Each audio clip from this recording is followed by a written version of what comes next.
A paz do Senhor, irmãos.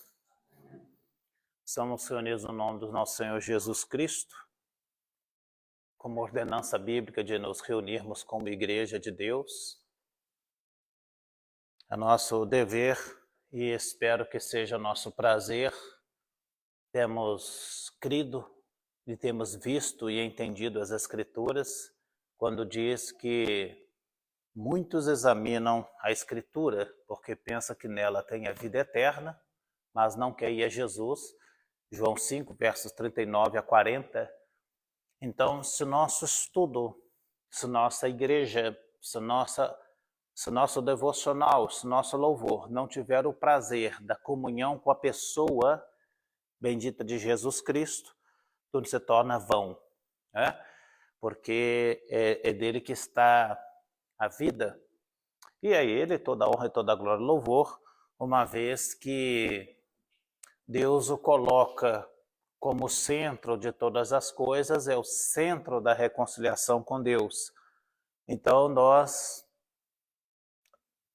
existimos por Jesus Cristo, permanecemos em Jesus Cristo e vamos para Jesus Cristo, Senhor, que é a pessoa bendita da Trindade. Nosso objetivo de estudo hoje, eu quero fazer a ligação, como nós terminamos o estudo da Palavra de Deus, nós, irmãos, está bem, espero que está bem aí na sua cabeça, nós temos Ageu e Zacarias, terminando, pensa nessas datas, 520, não é? Antes de Cristo, guardou, né? Aí passa 100 anos, vem Malaquias, em 430, 420 antes de Cristo. E então esse período aí acaba a profecia do profeta Malaquias e nós vamos entrar numa coisa chamada período interbíblico. Esse período interbíblico nós vamos dar uma estudada e é muito importante estudá-lo porque você começa a compreender as seitas, a compreender o que é sinagoga, a compreender o que é dia da dedicação, a compreender aspectos os quais estão lá nos evangelhos, que se você não entender o período interbíblico, você não sabe por quê. Então é por isso que eu quero gastar um pouquinho de tempo com essa questão de período interbíblico. Aí você vai começar a entender bem as coisas. Se alguém tiver um celular, eu peço para você desligá-lo, ou pelo menos colocar no modo avião, tá? Nós vamos orar e depois nós vamos começar nosso estudo. Deus e Pai, no nome de Jesus Cristo, estamos alegres de poder nos reunir no Teu nome. Espero de todo o meu coração que a Sua presença, a presença do Espírito Santo, do Pai, do Filho e do Espírito de Deus, que nós estamos reunidos em Teu nome.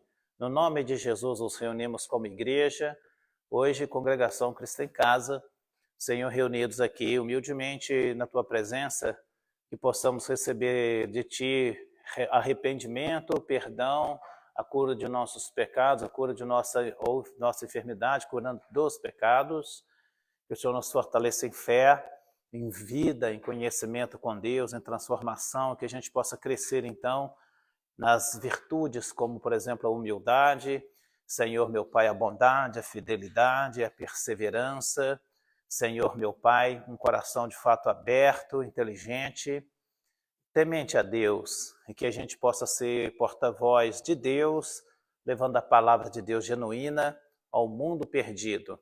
Eu peço a Tua bênção para cada um que aqui está, que o Senhor os abençoe, os guarde, os prospere, os faça conhecer a Tua palavra, os faça conhecer o Senhor, que conheça a Deus.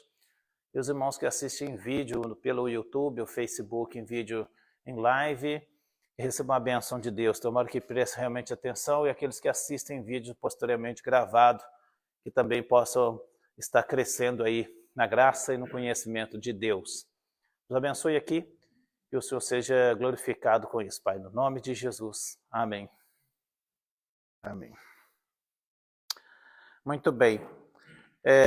Nós terminamos, então, o Antigo Testamento, como acabei de dizer, né? Já falei sobre Malaquias, nós estudamos aqui, compreendendo, então, como vai terminar, né? Como irá terminar, como que termina o Antigo Testamento. Então, o que a gente vai fazer?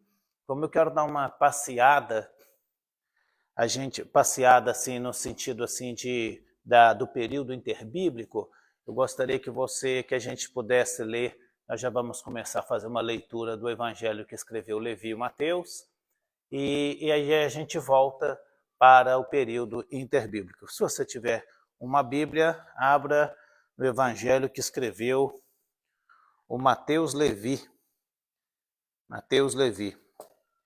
Esse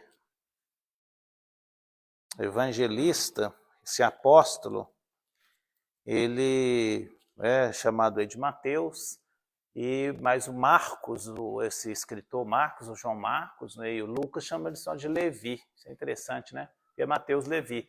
E eles não gostam desse nome assim romano, não.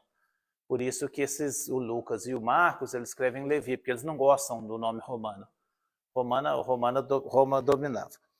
Está escrito o Evangelho de Mateus, amém? Aquele que for ler, lê em alto e bom som, e lembrando que dentro da escola a gente faz correções para que não se aprenda corretamente a ler, né, e a falar.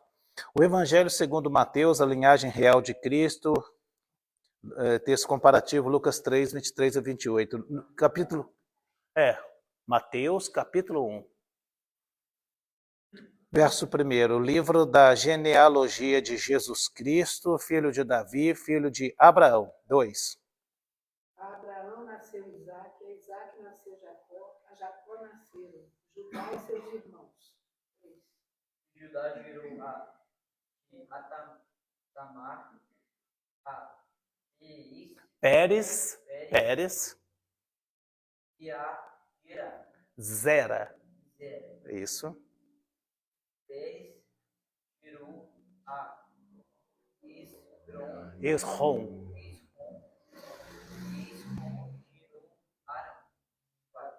Arão foi pai de Aminadab, foi pai de Nazon, foi pai de Salmão. Salmão gerou Boaz e Raabe, e Boaz gerou Obed. Obed gerou a Jessé. Foi pai do rei Davi. Davi e a mulher que tinha sido esposa de Urias. Foram os pais de Salomão. Salomão gerou Roboão, Abias, Josafá gerou Jorão gerou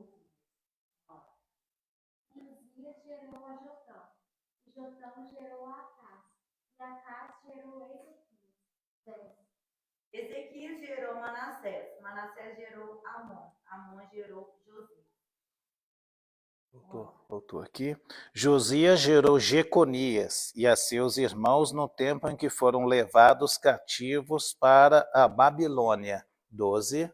Depois da deportação para a Babilônia, nasceu a Jeconias, a Salatiel nasceu Zorobabel. Zorobabel gerou a Abiúde, e Abiúde gerou Eliaquim, Eliaquim gerou Azor. Azor foi pai de Sadoc, foi pai de Aquim, foi pai de Eliúde. Eliúde gerou Eleazar, Eleazar gerou Matã gerou Jacó. Jacó foi pai de José, marido de Maria. E ela foi a mãe de Jesus, chamado Messias. Os santos de todas as gerações, desde Abraão até Davi, são 14. Desde Davi até o exílio da Babilônia. 14. Desde o exílio da Babilônia até Cristo, 14. Ora, o nascimento de Jesus Cristo deu no seguinte modo. Quando Maria, sua mãe, desposada com José, antes de se juntarem, ela foi encontrada grávida do Espírito. Então José, seu marido, sendo um homem justo, não querendo fazer dela uma exemplo justo, estava disposto a colocá-la em secreto. Deixá-la, né? Não colocá-la. Ah, é? Muito bem, isso é importante, por isso que eu estou notificando, tá? A gente vai explicar isso. 20, obrigado. Mas depois de ter pensado nisso, apareceu-lhe um anjo do Senhor. José, filho de Davi, não tema receber Maria como sua esposa, pois o que nela foi gerado procede do Espírito Santo. Ela dará à luz um filho, e lhe porás o nome de Jesus, porque ele salvará o seu povo dos seus pecados. 22. Ora, tudo isso aconteceu tudo isso se cumpriu para que se cumprisse o dito da parte do Senhor pelo profeta. Diz que a virgem conceberá e dará à luz um filho. Ele será chamado pelo nome de Emanuel.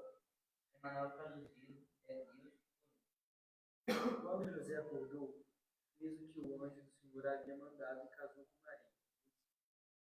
Contudo, não coabitou com ela enquanto ela não deu à luz o filho primogênito. E José lhe colocou o nome de Jesus. Amém. Somente até aí eu peço, irmãos, que prestem atenção, não fiquem lendo as coisas, porque a gente vai falar agora a parte histórica da questão aqui, e quero me ater nessa parte histórica um pouquinho. Vamos lá, vamos entender a Escritura. Em primeiro lugar, que a Bíblia Sagrada é um livro que está como centro Jesus Cristo. Então ela tem todo um preparo para a vinda do Messias. A palavra Messias é uma palavra de origem hebraica, Messiar. Então, essa palavra Messias, o que significa Messias? Eu vou traduzir, a palavra Messias significa ungido. Agora eu vou passar a palavra Messias para a língua grega, Christos. Então, olha só, vou falar em português o nome de Jesus Cristo, o nome dele, ungido. Então, ungido não é o nome de Jesus Cristo. Então, olha só, o nome dessa pessoa não é ungido, não é Cristo e não é Messias. O nome dele é Jesus. O nome Jesus, eu vou traduzir para a língua portuguesa para você entender. A palavra Jesus significa Salvador. Qual é o nome do menino que nasceu? Salvador. Traduzindo a palavra Jesus Cristo, ou Yeshua Meshiachá, eu vou traduzir Salvador ungido. Então a palavra Cristo significa ungido, a palavra Messias ungido. Então quando diz Hamashia, estou falando em hebraico, Hamashia, o Messias, Hamashia ben Davi, o Messias ben, filho de Davi. Então ia nascer uma pessoa cujo nome dele seria Salvador. Então a palavra Jesus, Jesus na língua grega, ou Yoshua em hebraico, significa Salvador. Então, por que esse título Messias? Porque é o ungido. O que é o ungido? Aí a gente tem que entender que quando alguém recebia um ofício no Antigo Testamento, ela era ungido. Essas pessoas eram. O rei recebia unção, o profeta recebia unção. Então, um rei recebia unção, o profeta recebia essa unção. Tá? Os reis e profetas. Jesus, então, ele é o ungido do Espírito Santo. Por isso que ele é chamado de Cristo. Não é? Na nossa língua, Cristo, que vem da língua grega Christos, que é um pouco complicado de falar, porque é um cri, a letra. Então, cri, aí fica assim, Christos. Entendeu? Então, ponto. A Escritura, então, a Bíblia, esse bendito Mateus Levi, ele é um dos 4 os quais querem escrever como é que aconteceu a vinda de Jesus ao mundo. Então, o Antigo Testamento, ele prepara, desde o princípio de Gênesis, em sua escritura, para que a gente compreendesse quando esse Messias, quando esse ungido, quando esse Salvador viria. E é fundamental notificar, que é o verso 21, e dará à luz um filho, o seu nome será Salvador, o seu nome será Messias. Então, olha só que interessante. Então, esse nome de Jesus, são títulos dados a ele. São títulos, quer dizer, Salvador, observa que é um título, um adjetivo, certo? Salvador, Salvador ungido. Emanuel é nome? Não, Emanuel não é nome. Emanuel é Deus conosco. Então, mesma coisa. Então, tanto a palavra Jesus, quanto a palavra Emanuel, quanto todos esses 30 nomes de Jesus, aliás, mais, não são nomes, são títulos atribuídos a eles. Por exemplo, general dos exércitos, resplandecente estrela da manhã. Então, qual que é o nome do Senhor? Entende? Então, você não sabe o nome do Senhor. Qual que é o nome do Senhor? Então, esses são os títulos os quais ele recebe. E a gente conhece, então, essa pessoa como Salvador. Então, na língua deles, tudo que ele fala assim, olha, o Salvador. E tinha algumas pessoas, tanto na Bíblia, com esse título de Salvador. Tinha até um irmão do pastor Silvano, não é? O nome dele era Salvador. Né? Nós temos até uma capital de nosso país chamada Salvador. Né? E é por isso que é Salvador, capital lá da Bahia. Tá, gente? Muito bem. Vamos lá. Vamos contar a história do período aqui interbíblico para a gente ver como é que foi a preparação da vinda e chegada desse Messias Salvador, desse Cristo. Em primeiro lugar, então vamos à questão de datas. Então vamos lembrar, Malaquias está no ano 430, 420 a.C. Nesse período, gente, quem está governando aquela região são os persas. Então, os persas estão dominando aquela região do Oriente Médio, está dominando ali a nação de Israel. Tá? Então, quem domina são os persas. Os persas estão dominando. Os irmãos estão prestando atenção, gente? Não tá. Qual rei que está governando neste momento? É o Artaxerxes. Então, eu quero pedir para você abrir sua Bíblia no livro de Neemias. Abre aí, Neemias. Ah, tá, eu falei da unção do Antigo Testamento, reis, profetas e sacerdotes, né? Não falei dos sacerdotes. Então, deixa anotado aí.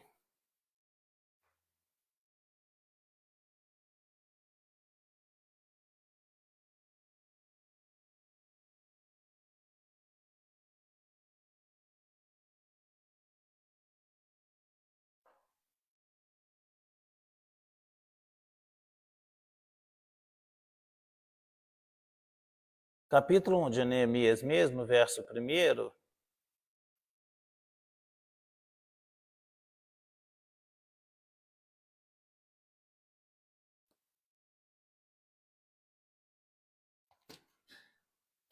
Alguém que achou e queira ler para a gente, fazendo favor, gente? Palavras de Neemias, filho de Ananias, no mês de Quisleu, no ano 20º, estando eu na cidade de Suzã.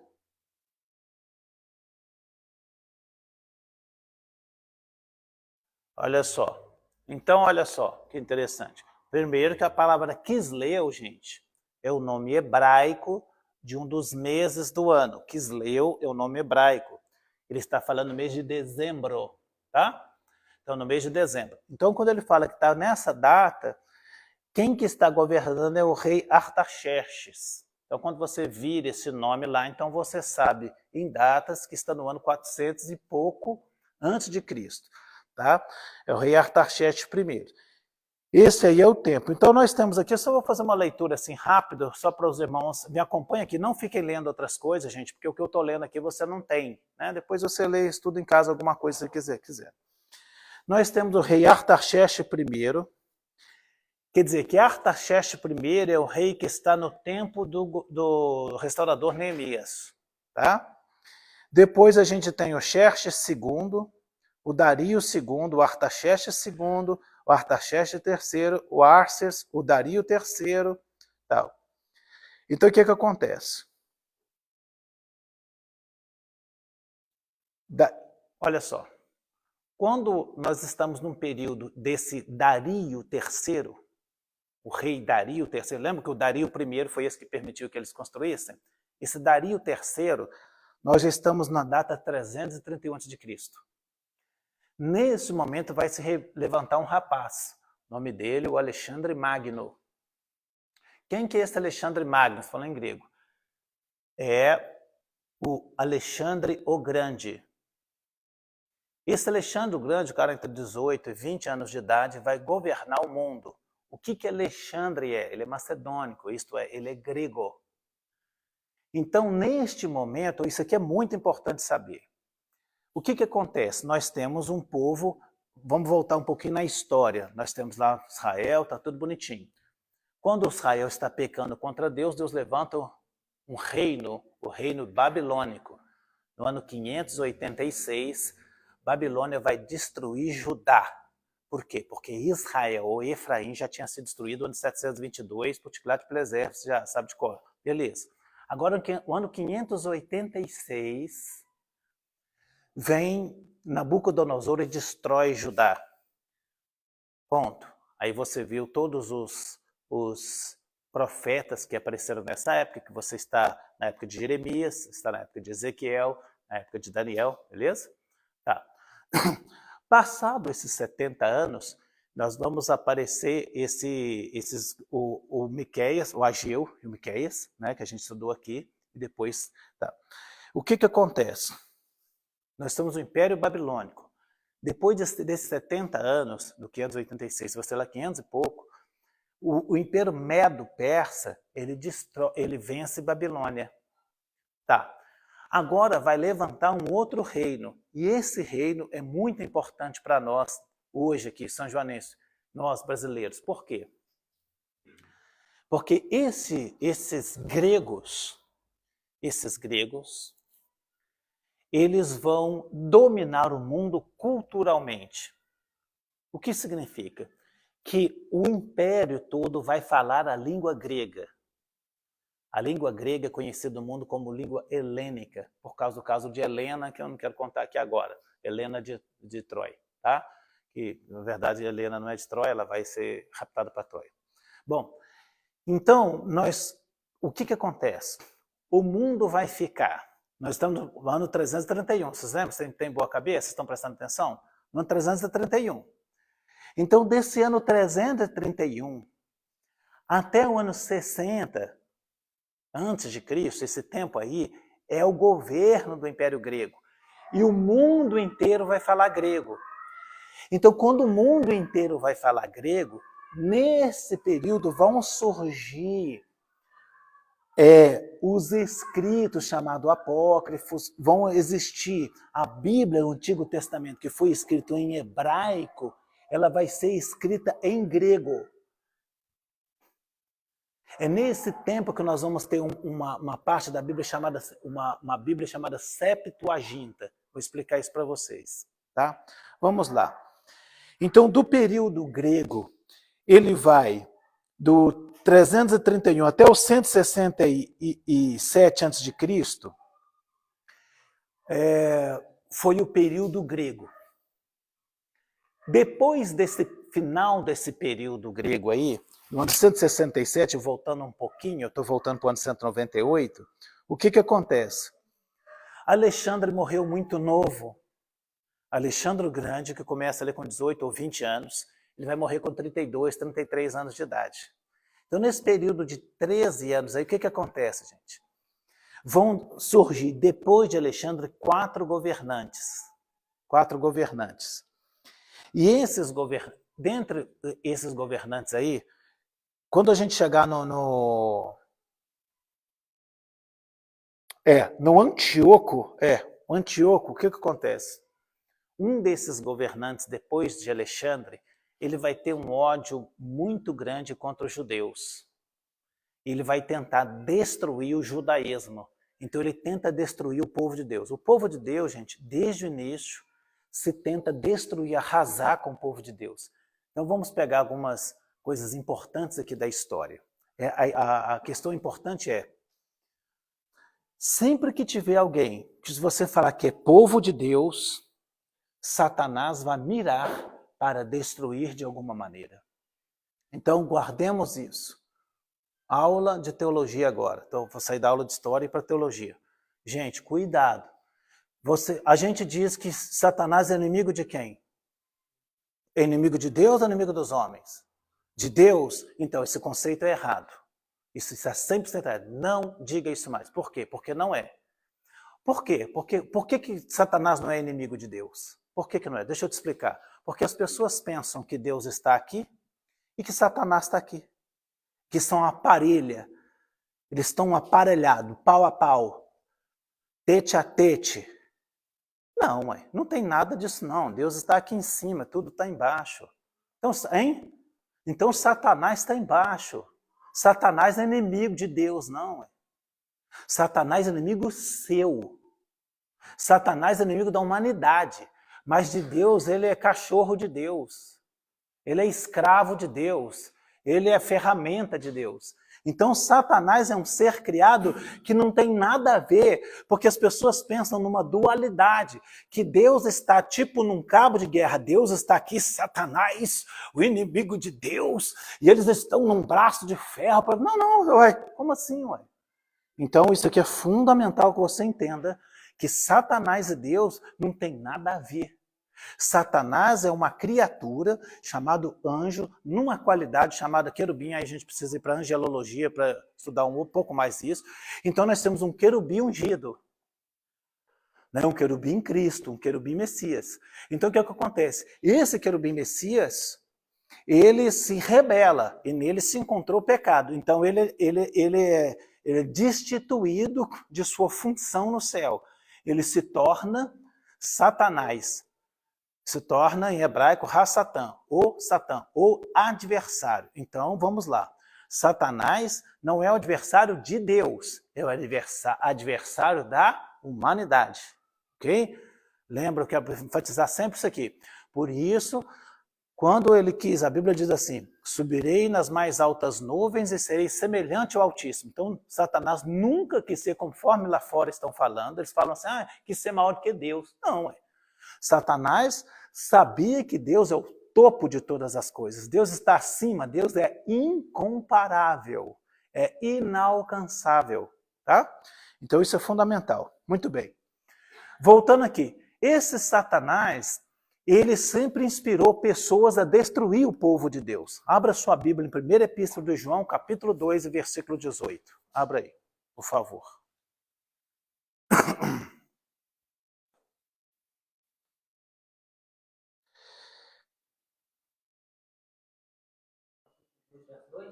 Não, capítulo 2 e versículo 18, da 1ª Epístola de João.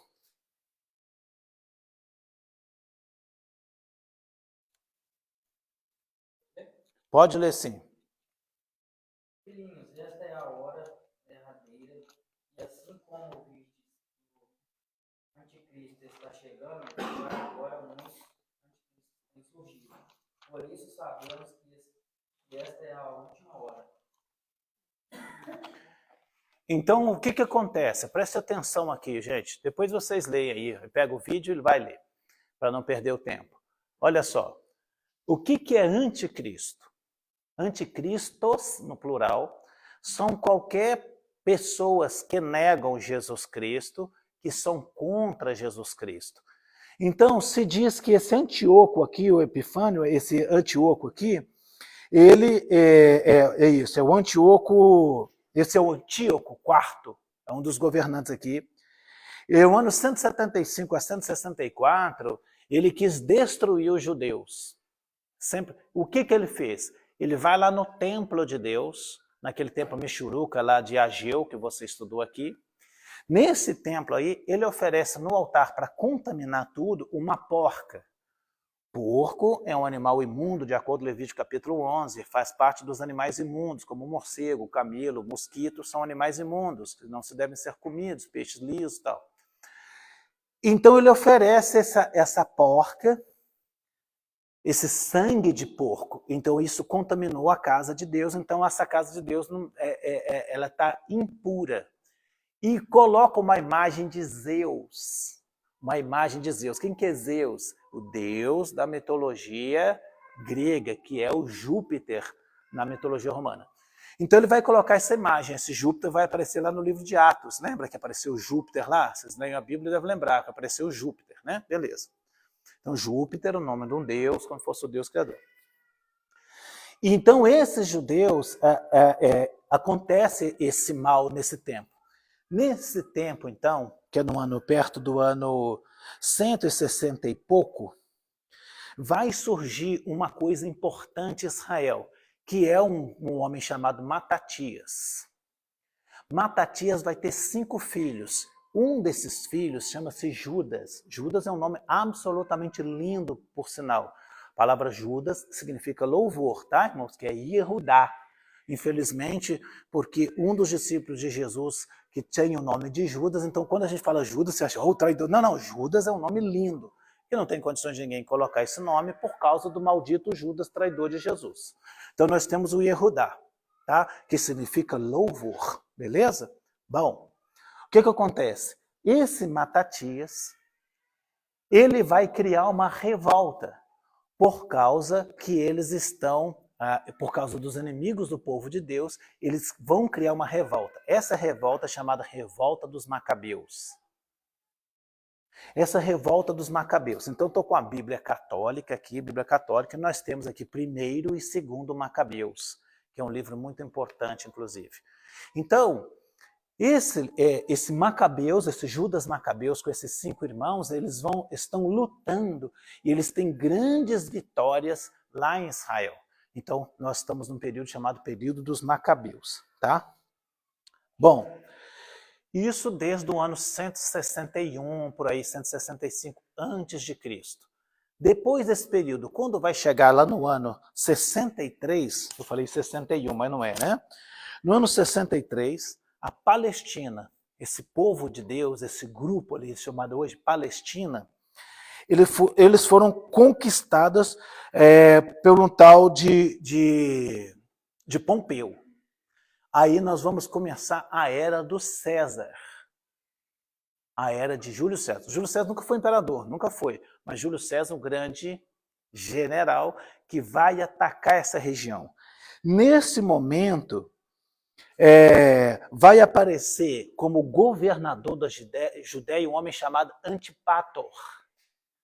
Esse Antipator, ele é descendente, ele é idumeu, portanto, ele é descendente de Esaú. Lembra o livro de Obadias, que é contra Esaú? Vocês lembram disso? Que o livro de Obadias está pregando só contra os idumeus, que está pregando contra os filhos de Esaú. Vocês lembram? Beleza. Se eu não lembro, tem que pegar o vídeo lá para você assistir isso. Então ele é contra E aí, uma dessas desgraças vem. E desse Antipator vai nascer quem? Um homem chamado Herodes. E esse Herodes é chamado Herodes o Grande. Herodes o Grande. Olha só. Esse Herodes o Grande. Herodes o Grande é a pessoa que vai governar do ano 63 até o ano 4 a.C., que foi... Jesus nasceu no ano 4 a.C. Depois eu vou te explicar isso aí, tá? Então pensa isso. Que quando Jesus nasceu, então, esse Herodes é muito mau.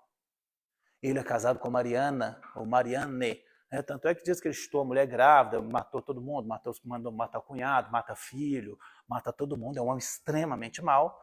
Ele cruelmente mata de ciúme, mata tudo, e mandou matar aquelas crianças de Belém. Então, todas aquelas crianças de Belém, que parece, meus cálculos ali, segundo alguns, dizem que parece pelo menos 13 crianças. Aí cumpriu-se a profecia de Jeremias. Em Ramá, quem que é Ramá? Belém. Em Belém, Efrata, ouviu-se um choro, pranto e ranger de dentes. Era Raquel chorando por seus filhos e não aceitando ser consolada porque eles não existem mais. Então o que eu estou mostrando para os irmãos é como que a profecia vai se cumprindo. Beleza? Então é isso.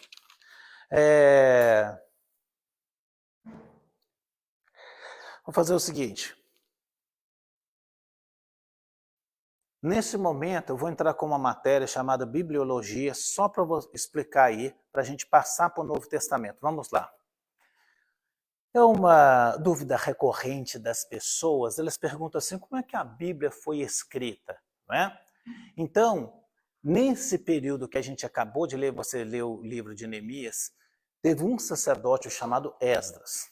Esse Esdras, ele vai pegar todos esses escritos da Bíblia, que foram escritos em couro, em pergaminho, ele vai pegar e vai reunir num lugar. Isso chama-se Bíblia Sagrada. Isso chama-se Antigo Testamento, que é Torá, Ketuvim e Neviim. Deixa eu explicar isso.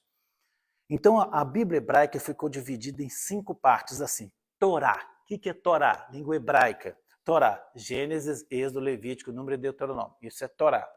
Aí depois nós temos os Neviim, estou falando hebraico, Neviim, profetas. Aí você tem todos os profetas catalogados aí, e depois nós temos os escritos históricos, o Ketuvim. Então a Bíblia hebraica é dividida em 3 partes. As partes são a Torá, os profetas e os escritos. Então, quando lá no Novo Testamento ele cita uma parte, fala assim, começando de Moisés. Quando usa a palavra Moisés, ele está dizendo um desses 5 livros primeiros, Gênesis, Êxodo, Levítico, Número e Deuteronômio. Então, quando fala assim, começando por Moisés, quando fala lá no Novo Testamento, e lhes explicou Moisés, está falando de 5 livros. Ou fala assim, dos escritos, então um livro de Jó, um livro de Provérbios. E quando fala assim, está escrito nos profetas, são esses profetas que a gente estudou. Eu quero mostrar como é que a Bíblia começou a ser escrita. Então vamos ao primeiro escrito da Bíblia. Abra sua Bíblia aí, todo mundo, tá, gente? No 5º livro da Bíblia, 10, verso 4 e verso 5. 5º livro da Bíblia, o livro de Deuteronômio. O livro de Deuteronômio.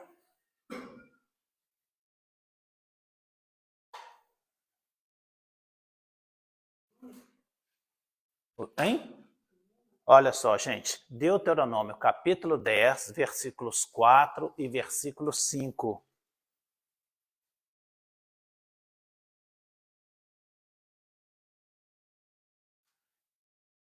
Isso, e mantenha aberto aí no livro de Deuteronômio, porque a gente ainda vai ler mais. Quem achou, gente, pode ler para a gente, por favor?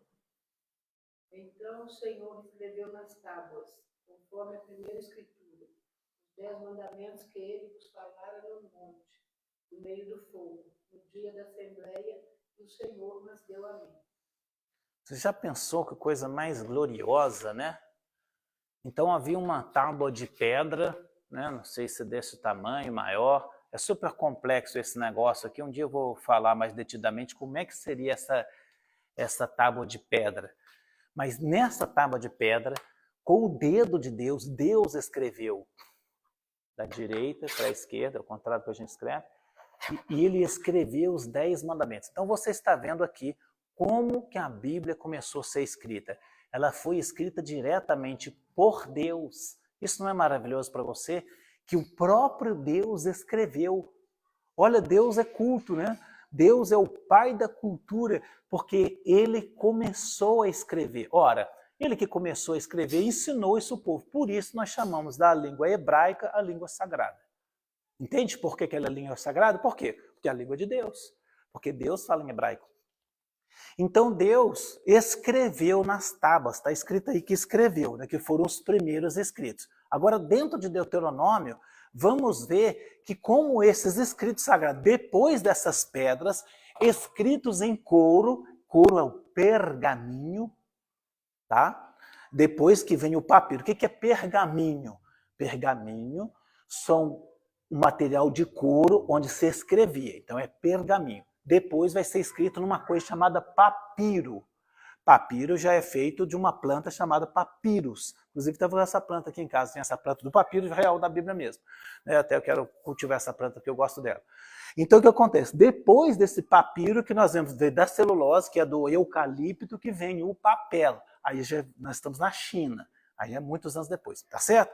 Então, nós temos pergaminho, papiro e depois papel. Você ia falar alguma coisa, Giovanni? Antes de Cristo, a contagem dos anos era regredindo. Não, é porque não era regredindo, era crescente.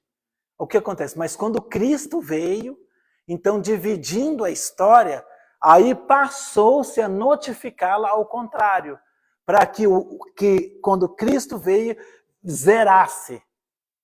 Entendeu? Cristo não veio, então está contando 1, 2, 3, 4, 5 mil... Até vindo, mas quando Jesus vem... Antes de Cristo foi até Não, então, a ideia é mais ou menos 4.000 anos. A ideia bíblica é mais ou menos 4.000. Isso de registro histórico, né? 4.000 de registro histórico. Entendeu? Então, quando Cristo vem, você faz a coisa ao contrário. Uma medição ao contrário, entendeu? Beleza. Vamos lá? Agora nós vamos lá para você ver o que acontece. Esses escritos que eu falei agora em couro, escritos em pergaminho, vão ser colocados onde? Lá no tabernáculo. Então a Bíblia está começando a existir. Primeiro na pedra. Por que ela foi na pedra? Isso aí já é uma profecia. Por quê? Porque a Bíblia é uma rocha. A Bíblia, a palavra de Deus, é uma rocha eterna. Por isso ela foi cravada em rocha, para simbolicamente a gente entender que é uma palavra imutável. Ela não pode ser uma coisa mole, ela tinha que ser na pedra. Então é uma forma profética de Deus anunciar que sua palavra é rocha. Ponto. Agora que a Bíblia vai ser escrita em outras tabuinhas, vai ser escrita em pergaminho, ela vai ser guardada no tabernáculo, lá do lado da Arca da Aliança. Tá? Abra sua Bíblia aí em Deuteronômio 31, 24 a 26.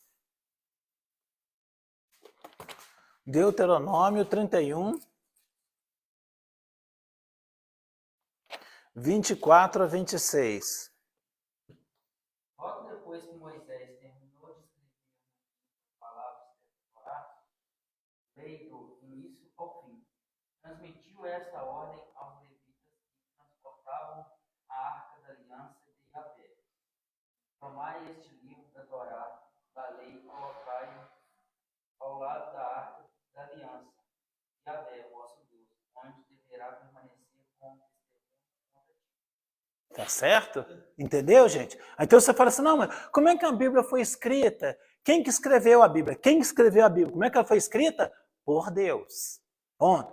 Ah, foi escrito por homens. Não, não, não. Foi escrita por Deus, meu chapa. Foi escrito na pedra por dedo de Deus. Deus que escreveu. Aí, claro, essas tábuas, o Moisés quebrou, você já sabe muito bem que ele quebrou, então Moisés teve que escrever. Mas foi escrito por Deus. Por que, de certa maneira, Moisés quebrou aquela pedra? Por quê? Né? Você imagina o que significa. Pô, esses caras endoidam. Se o pessoal adora hoje a Torá, né, ia virar um objeto de adoração. E assim, então, ele corta outras tábuas de pedra e ele mesmo vai ter que esculpir e escrever. Ele mesmo quem? Moisés, porque Deus já tinha escrito com o dedo de Deus. Agora Moisés vai ter que reescrever de novo. Ok? Ponto. Passa-se um tempo, nós vamos acontecendo a história, e ele vai receber revelação do Gênesis, do Êxodo, do Levítico, do Número, do Deuteronômio, e Moisés vai anotar tudo. É um cara extremamente culto, com 9 faculdades, você estudou isso aqui. Então Moisés é um cara altamente preparado, um príncipe, é uma pessoa culta. Deus usa pessoas cultas como pessoa mais simples. Se você pega aqui o Evangelho, por exemplo, você vai ter as pessoas extremamente cultas. Quem vai escrever? Um doutor, um médico. Lucas é médico, camarada. Então é alguém. Mateus é um cara, um doutor, um mestre, ele é um tributário, um camarada, ele trabalha na alfândega, ele é um coletor de impostos, então um cara extremamente culto. E você vai pegar um pescador. João é pescador, né? Então você vai pegar um cara pescador, quer dizer, um cara rústico, um cara, né, que não tem tanta educação, vai pegar um pescador. E Marcos? Sei lá o que Marcos era, ninguém sabe o que Marcos era, João Marcos. Mas um cara muito fraco não era. Né? Alguém que vai escrever, ainda mais se escrever em outra língua. Muito bem, gente. Então, o que acontece? Nós temos a tábua de Deus, nós temos os escritos de Moisés agora, estão lá no tabernáculo, e nós estamos juntando, vai juntando aí. Por quê? Porque a gente está mostrando que a Bíblia está chegando.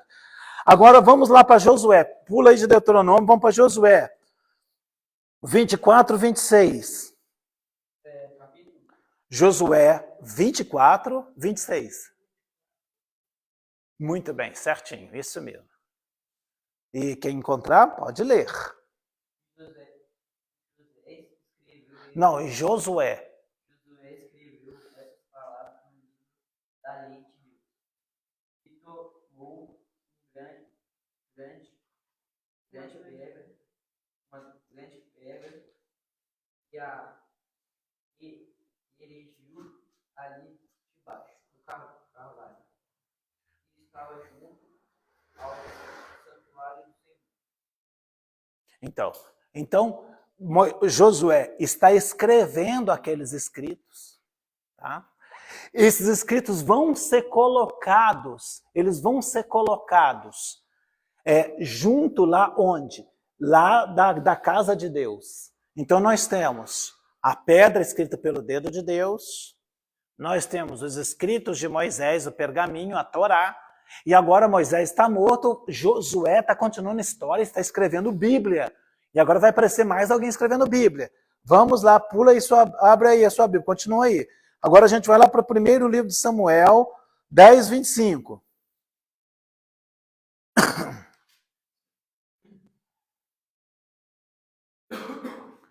Primeiro Samuel 10, 25. Outra pessoa abre e leia para que todos possam participar de leitura.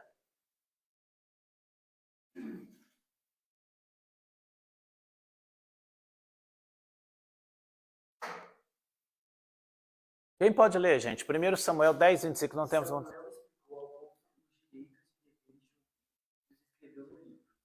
colocado na presença de Deus, aí mandou todos para casa.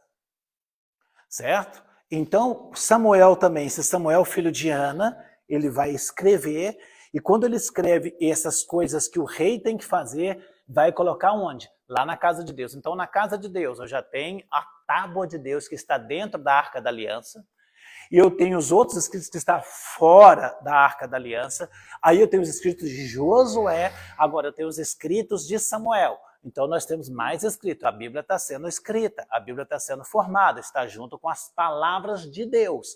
Então você está entendendo que esse livro é palavra de Deus e está montando a história de Deus. Muito bem.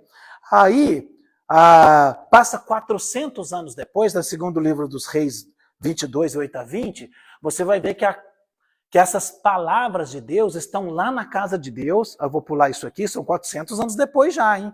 Tem que pensar nisso. Aí, vamos pular lá para Jeremias, mostrando que Jeremias, que já está 600 anos antes de Cristo, olha como que a gente está pertinho aqui da nossa data. Abra Jeremias 36, eu preciso de um voluntário em Jeremias 36, 32. Quem vai ler?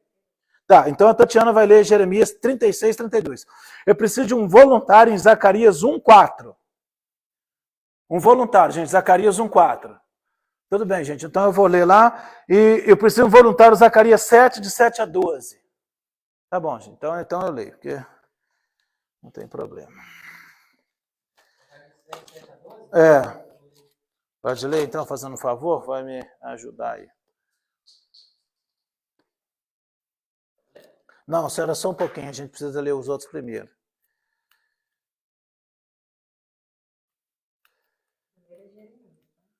O primeiro que vai ser lido, sim, só um minutinho.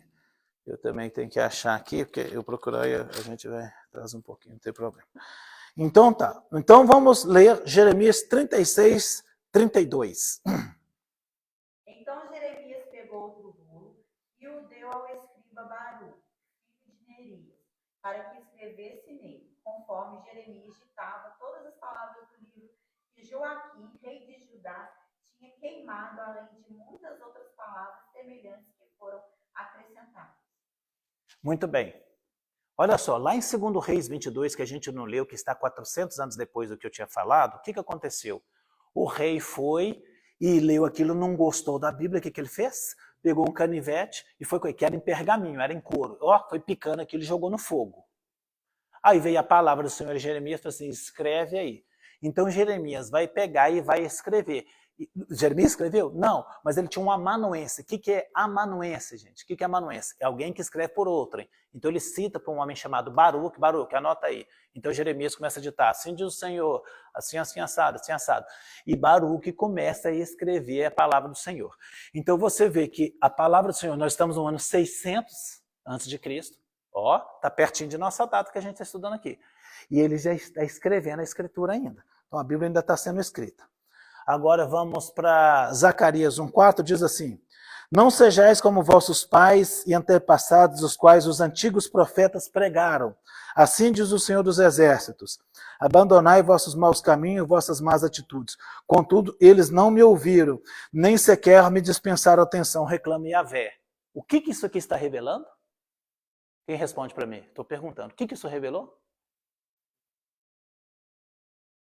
Não, então, o que isso aqui está revelando? É a minha pergunta. O que isso que eu li está revelando?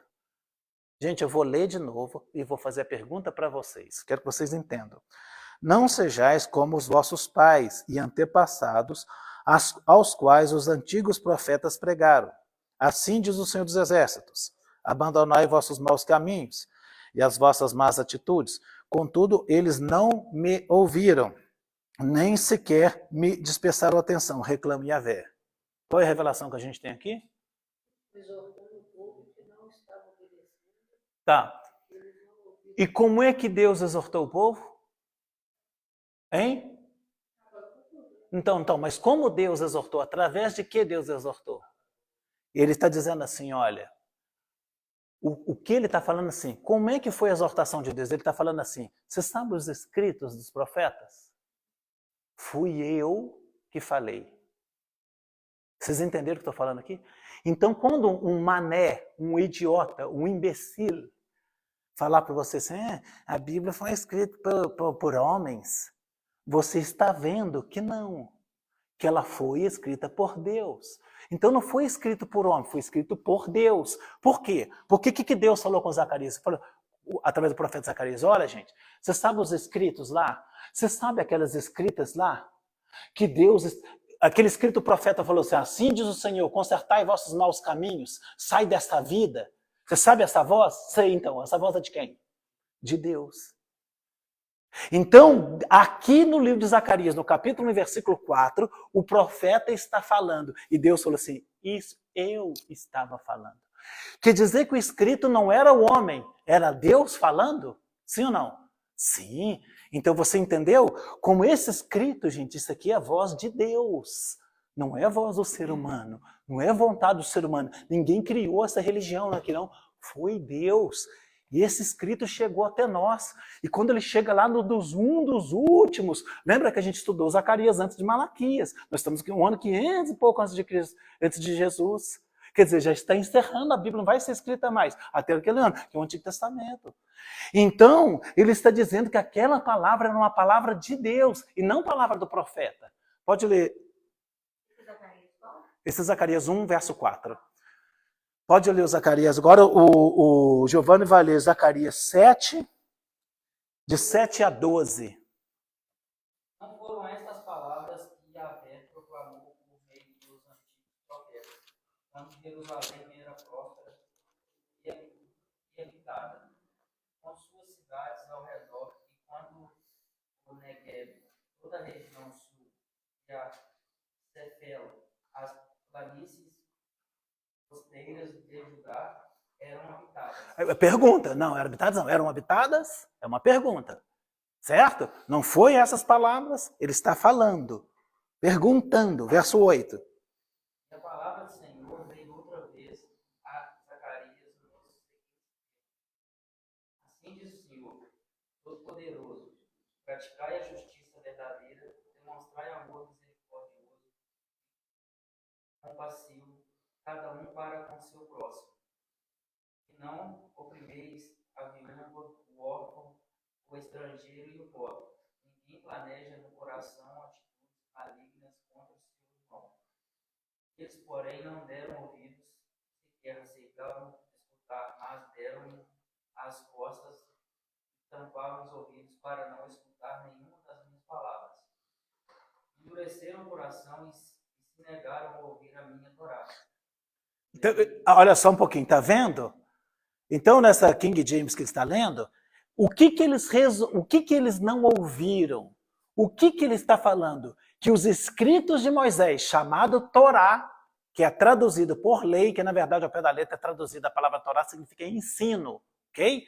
Que são lei. Então ele está dizendo assim, este povo não me escutou a mim. Como esse povo me escutou a mim? Quando eles não quiseram ouvir os mandamentos. Aqueles que você conhece, os 613. Então, como vocês não quiseram escutar, o que aqueles mandamentos são? São da minha boca, são meus. Deus está falando que o Gênesis, o Êxodo, o Levítico, o Número e o Deuteronômio é voz, é palavra dele. Então, esses escritos são escritos sagrados. É isso que está falando com Zacarias. Vocês não quiseram me escutar, porque não adulterarás, vocês estão adulterando. Não matarás, vocês estão matando. Não cobiçarás, vocês estão cobiçando. Vocês estão contrariando a mim. A mim quem? Deus. Mas como? Quando que Deus falou isso? Deus falou isso antes dos profetas. Porque lá no capítulo 1, versículo 4, ele está falando dos profetas, mas aqui ele está falando da lei. Lembra que a Bíblia é dividida em 3 partes. Em Torá, Neviim e Ketuvim. Agora a Torá, já tinha falado do Neviim, que são os profetas, agora ele está falando da Torá. E isso é muito interessante. Então você está vendo assim, como que tudo está muito bem encaixado, tudo muito bem organizado por Deus. Pode continuar aí, Giovanni, fazendo favor. As palavras que o Senhor nos exerce a minha palavra, você o Espírito, por intermédio dos antigos profetas. Está vendo então? Pela lei e agora pelos profetas. Por este motivo, eu me deixei tomar pela ira do meu. Isso, somente até aí. Então observa que uma das últimas palavras de Deus ao povo é dizer assim, gente, está lá na lei, aquilo lá é palavra de Deus. Irmãos, eu espero todo o meu coração, da minha alma, que a gente entenda, isso é palavra de Deus. Você quer escutar a voz de Deus? Vai lá na Torá. Vamos ler esse texto, que de alguma maneira que ele vai abrir nossos olhos. De alguma maneira a gente vai estar próximo de Deus, ouvindo as palavras sagradas. E isso está registrado aqui nos profetas. E isso nos ajuda muito. Muito bem. Eu quero tentar fechar aqui o cânon bíblico. Aí, o que aconteceu? Esdras, o sacerdote, ele vai pegar cotejar isso. O que é cotejar? Ele vai compilar. O que é compilar? Pegar todos esses pergaminhos e vai anotá-los. Olha só. Esdras 7, verso 6. Vamos lá. Esdras, depois de Crônicas.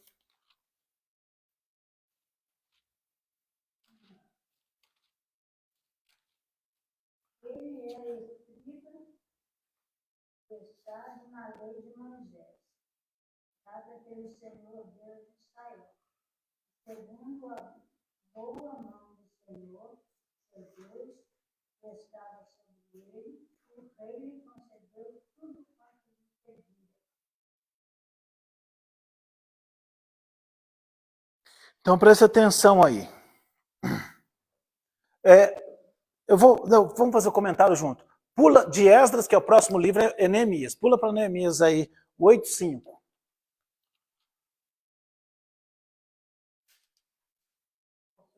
Pode ler. Esdras abriu o livro diante de todo o povo, e este podia vê-lo, pois ele estava num lugar mais alto. E quando abriu o livro, o povo todo se levantou. Tá. O livro na sua Bíblia, Tatiana, presta atenção aí. Está com letra maiúscula? Isso, muito bem. Por quê? Porque que livro é esse? A Bíblia, o livro de Deus. Por isso que... Mas nessa Bíblia aqui, às vezes quando fala ele, o Senhor, é escrito com letra maiúscula. Eu não aceito minúscula, eu não aceito. Não, então, mas aí depois isso é uma aula de bibliologia também, a gente tem que gastar um tempo para estudar isso aí. Bom, gente, então vamos lá. O que está acontecendo? A gente tem que pensar o quê? Que nós estamos depois do cativeiro babilônico, tudo está destruído, arregaçado. Acabou o templo de Salomão, foi destruído. Não temos templo. O povo de Deus está 70 anos preso. Nesse período do ano 586 a.C. até 400 e pouco, 500 e pouco, você tem que pensar que eles estão fora da igreja, que eles não têm templo, que eles não têm sacerdote. Nesse momento vão surgir algumas coisas. Número 1, a grande sinagoga. Número 2, a sinagoga. O que é sinagoga, gente? Sinagoga é igual Cristo em casa. Sinagoga é um camarada que pega a sua casa e fala assim, vamos estudar a Bíblia junto, gente? Isso é sinagoga. Por quê? Porque eles não têm igreja, eles não têm templo. Então a sinagoga foi criada no tempo da Babilônia, onde as pessoas começam a reunir, vamos reunir na minha casa para estudar a Torá? E assim surgiu uma coisa chamada sinagoga. O que hoje o pessoal bem contextualizado seria uma célula da igreja. O que é uma célula da igreja é a sinagoga, que não era aquela coisa oficial lá do templo, mas que alguém tinha. Hoje, para você formar uma sinagoga, você tem que ser extremamente rico, você tem que ter um número de Torás originais, uma série de regras. Lembra que Jairo criou uma sinagoga? Lembra que ele fez uma sinagoga para o judeu? Beleza. Então, o Jairo, pai lá da Talita, né, que Talita não é. Bom, então o que acontece? Isso aqui é muito interessante. Nós temos aqui a grande sinagoga com 120 membros, e a partir desse momento nós temos uma coisa chamada sinagoga, que vai até os tempos de Jesus. Onde Jesus ensinou? Na sinagoga. Onde que a igreja começa? Nas sinagogas. Então, quando é que Jesus foi expulso da sinagoga? Ele foi expulso quando ele falou que era o Messias. Porque ele leu Isaías 61, o Espírito do Senhor está sobre mim, porque ungiu para evangelizar os pobres, para levar a boa palavra aos oprimidos, para trazer a libertação aos cativos. No momento que ele falou que o Espírito de Deus estava sobre ele, ele falou, hoje se cumpriu essa palavra. Nesse momento, Jesus foi expulso da sinagoga. Por isso, a profecia de Mateus diz o quê? E vos expulsarão da sinagoga. Você vai ser expulso da congregação, você vai ser expulso da igreja. Porque se você pregar, né, assim foi João Wesley, grandes homens de Deus, que começa a pregar a verdade, a igreja não aceita que a pessoa fala. Tá? Então, gente, esse Esdras aí, diz o Senhor responsável. Nesse momento que Esdras pega todas essas palavras e pega as palavras de Malaquias, nós encerramos o cânon judaico. O que é cânon? São os livros sagrados. Tá? Então, os livros sagrados. Nesse meio tempo, depois que passa desse tempo de Esdras, a Bíblia está escrita quase 100% em hebraico. Em hebraico. Mas tem algumas passagens que não são hebraico, que é o livro de Daniel, que está em aramaico, e tem outro livro escrito em aramaico, depois eu falo aí, está escrito em aramaico. Beleza? Ponto. Nesse meio tempo, nós temos uma cidade africana, chamada Alexandria. Alexandria é homenagem a Alexandre. O que Alexandria é? É um polo cultural que tem livros do mundo inteiro. Então, como o Alexandre o Grande, esse homossexual ou bissexual, se você assistir qualquer filme, o mais bissexual da história é o Alexandre, né? Alexandre Magno. Esse cara fantástico, extraordinário, ele abre as portas culturais para o mundo e para o judeu. Nesse tempo, o que o pessoal fala?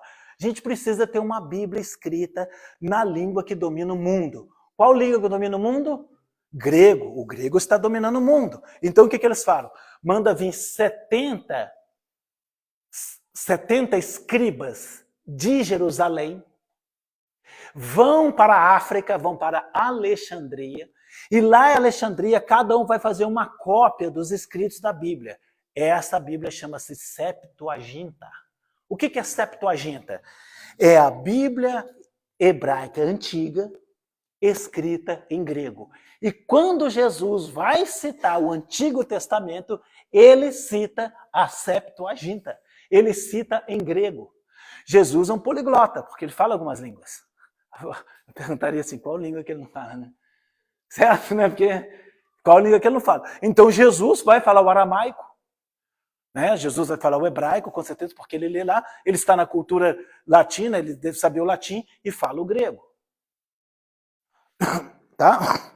Então, gente, bom, aqui a gente tem aí um vislumbre assim, como que a Bíblia foi escrita. Agora, nossa, meu tempo está acabando. Eu quero gastar tempo agora com Mateus. Mas vamos continuar aqui.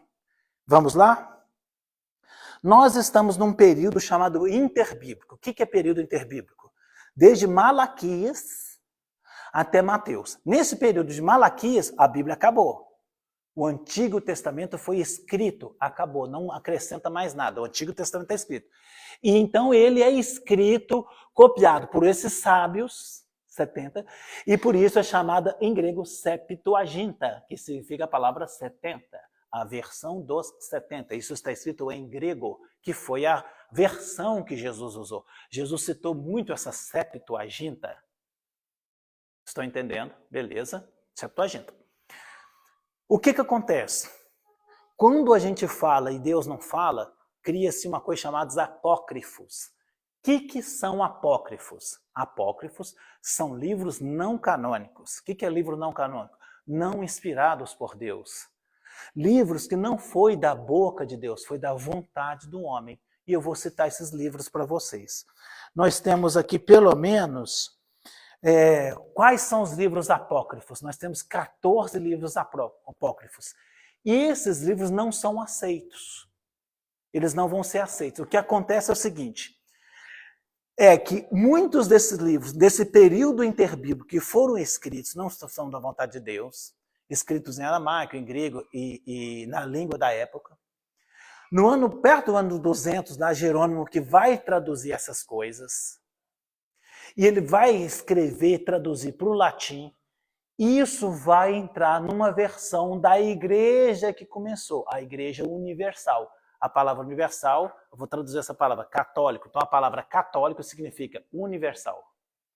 E essa igreja vai aceitando alguns escritos. Mas lá, na reforma protestante, ela nunca foi aceita, nem por judeu, nem por ninguém. Porque esses livros não são canônicos, eu vou te explicar por que não são. Vamos lá. Nós temos 14 livros, eu vou falar para vocês alguns deles. Olha só. Na nossa Bíblia nós temos Esdras, certo? Certo? Certo? Então, o que tem aqui? Primeiro Esdras. Então, esse livro, primeiro Esdras, não é de Deus. Então, segundo Esdras. Então, primeiro Esdras e segundo Esdras são escritos que não tem nada a ver com o nosso Esdras. Outro, Tobias. Tobias é um romance, é uma coisa totalmente viajada, uma viagem. Por quê? Porque diz que tem um jovem israelita, esse Tobias, esse camarada está lá preso lá em Babilônia, meu bem, está lá preso lá em Babilônia. E ele vai casar com uma viúva que tinha casado 7 vezes, estava viúva, e a história dele casar com essa viúva piedosa. Essa história de Tobias, que está aqui na minha Santa Bíblia Católica Romana, que era até do meu pai. Beleza.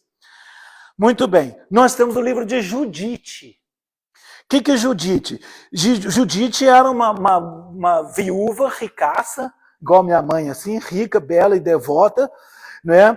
E o que essa juíza, que essa viúva fez? Ela vai seduzir um general babilônico. Vamos aqui para minha tenda aqui para a gente sapeca e iaiá. Então ela chama o camarada, quando entra lá, vapo, corta a cabeça dele. Mulher perigosa. O ditado, eu falo para vocês jovens aqui, ó, fui enganar o diabo, ele nem percebeu. Fui enganar a mulher, enganado fui eu. Não, estou me enganando, mas eu também. Não, sem preconceito. Assim, não, porque essas histórias, assim, aquela história do empoderamento feminino, sabe, começou agora, né? Sabe que Simone de Beauvoir, na França, né, tal. Não, começa aqui também. Então, Judite é essa história dessa viúva rica, e aí ela seduz o camarada lá, não, beleza, vamos coisar. E quando entra, ela vai e corta a cabeça dele. Sei lá como aconteceu isso. Então, esse é o livro de Judite, que está aqui na Bíblia católica. Tá? Depois a gente tem o resto de Esther. Resto de Esther são acréscimos também na nossa Esther. Tá? São acréscimos. A gente tem Sabedoria de Salomão. Então não confunda as coisas. Esse livro Sabedoria de Salomão, ele foi escrito por um judeu alexandrino. Não tem nada a ver com o nosso Salomão, filho de Davi. Então, cuidado que na Bíblia, Sabedoria de Salomão, meu pai até confundiu. Eu falei, não, meu pai, não tem nada a ver uma coisa com a outra. Outro, Eclesiástico. O que na nossa Bíblia tem? Eclesiastes, isso, eclesiástico, então, é escrito por um homem chamado Jesus, o nome dele é Jesus, filho de Siraque, tá? Então, é o outro livro apócrifo. Depois a gente tem Baruque. Baruque aqui, que é o nome, lembra que eu falei que o Baruque que escreveu Jeremias? Né? Baruque escreveu Jeremias, que é aquele amanuense de Jeremias. Então, também atribuído a ele, não tem nada a ver. Outro que a gente tem é o Cântico dos Três Moços. O Cântico dos Três Moços é Sadraque, Mesaque e Abednego, a oração que eles fizeram dentro da fornalha. Se você saber essa coisa, você vai ler esses 3 moços, porque está lá na Bíblia Católica, beleza? Depois a gente tem a história de Susana. Essa história de Susana foi o seguinte, aquela mulher foi acusada falsamente de adultério, mas ela era piedosa e mostrou que ela era honesta. Susana. Depois a gente tem outro que é Bel e o Dragão. Vocês já leram isso, gente? Vocês não leram a Bíblia Católica? Quem aqui era católico? Isso é a prova que vocês não eram católicos verdadeiros. Não, sério, sem brincadeira. Não era, porque não liam a Bíblia. E depois eu falei, sou católico. Católico como? Se você não lê sua própria Bíblia. É ou não é? É um xingamento, é ou não é? Não lê, né? Não. Olha, não ter Bíblia, não, mas garanto que um Buda tinha lá. Por quê? Porque na minha... Não, olha só, como é que pode? Aqui, a minha casa, que é uma casa católica, a minha casa. Vê se você consegue aceitar. A minha casa era católica, com um pai católico e com uma mãe espírita mesa branca. Então, pai católico. E em cima da geladeira tinha um Buda. Olha que religião que você é! Que religião que você é, meu chapa? Que religião que eu sou? Você entendeu? Então. Isso, a única coisa que a gente tinha de católico era que era tirinha. Mas que tem alguns católicos que leem, tem sim, leem muito. Mas eu fiz catecismo, pastor, eu lembro de algumas coisas, mas não ensina assim não. Não, você sabe, né? Não ensina, né? Não, mas é porque eles quando vai à missa, eles fazem o coletivo que eles querem. Então, daquele que vai... Vocês sabem por que tem esse jornalzinho? Já tem esse jornalzinho? Não, vocês não sabem. Então, olha só, gente, olha só. O que eu vou ensinar aqui agora é uma verdade. Eu espero que você seja muito cuidadoso a falar o católico, porque isso ofende profundamente o que eu vou falar. É muito ofensivo. Então, assim, eu não vou pedir perdão ao católico. Por quê? Porque isso faz parte da realidade. No ano 722, no Conselho de Latrão, eles começaram o seguinte, a Bíblia estava muito esquecida. Então alguém falou assim, poxa, vamos tentar lembrar da Bíblia. E começou a fazer imagem dos santos. Para quê? Para lembrar de suas doutrinas. Então fizeram a imagem de Paulo, então São Paulo. A imagem de Pedro, São Pedro. E começou a ter imagem. Então eu gosto dos escritos de Pedro, então tinha uma imagem de São Pedro para lembrar da doutrina de Pedro, escrita na Bíblia. Isso é muito bom, é ou não é? Maravilhoso, muito bom. Maria precisa de uma honra maior, que é a hiperdolia. Não, Maria está acima. Então começou a exaltação de Maria. Depois Maria Expulcra, pode ler lá eu li lá em latim, lá na Igreja Nossa Senhora do Rosário, Maria Expulcra, quer dizer, Maria é maravilhosa. Então, entendeu como é que funciona, gente? Os doutores, por isso que eu falo assim, como um teólogo da igreja, sabe o que eu falo? Por isso que eu sou rígido. Sabe por quê? Porque os teólogos foram liberando. O pessoal humildemente tem uma imagem de Paulo. Por que você não pode ter uma imagem de Paulo? Onde na Bíblia está proibido você ter uma imagem de fotografia? Não está. Então eles têm. Mas eu pergunto, virou idolatria ou não virou? Virou, gente. O que acontece? A igreja está tão errada, que os doutores da igreja falaram assim, rapaz, os papas estão muito no pecado. Pecado de simonia. O que é pecado de simonia? Você paga para você ser pastor, você paga para você ser padre. Então, quem mais tinha dinheiro ia ser padre da igreja. Então, a igreja começa uma grande corrupção, que os cargos eclesiásticos são cargos pagos financeiramente. Só o bonitão que vai estar lá em cima, o cara que paga. Isso é pecado de simonia.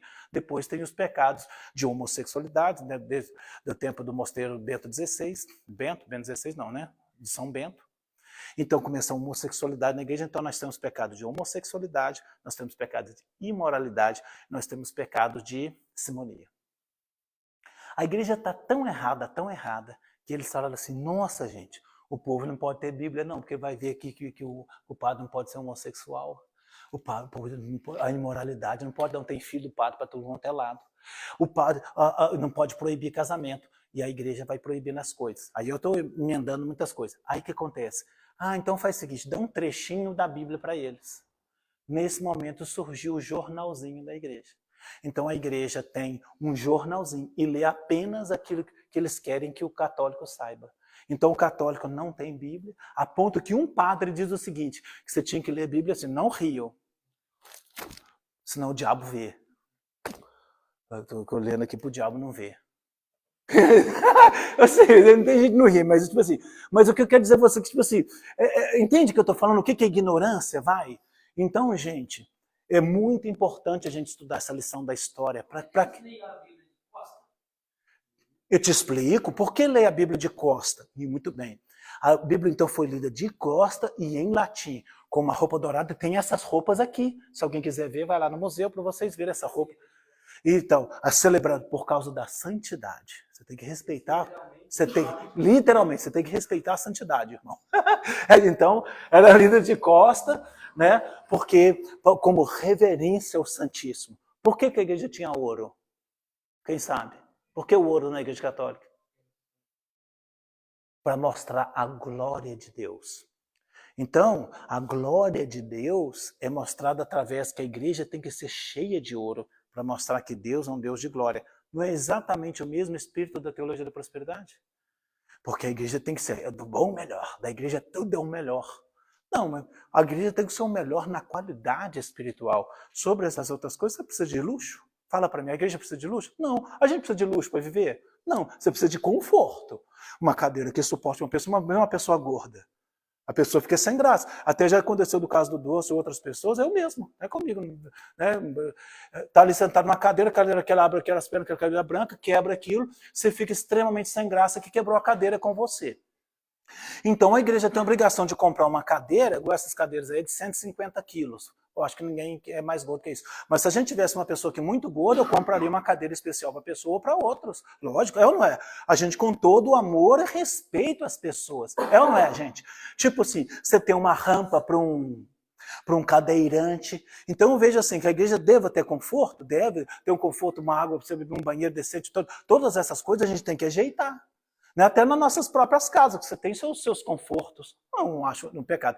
Mas vamos pensar nisso. Se a glória de Deus tiver que ser demonstrada pela minha saúde, a glória de Deus é mostrada porque eu tenho saúde? É isso? Claro que não, gente. Você pode morrer de dor de cabeça. Lembra do caso que eu contei do pastor muito santificado? Tinha o pastor Fera, ele está aqui, passando mal do coração, com o exordio debaixo da língua. Aí ele falou, o Espírito Santo me revela, aleluia, uma pessoa com problema de coração. Quem é? Ele levanta a pessoa. Aí ele falou assim com ele, com Deus, eu estou aqui curando as pessoas e eu com exordio debaixo da língua.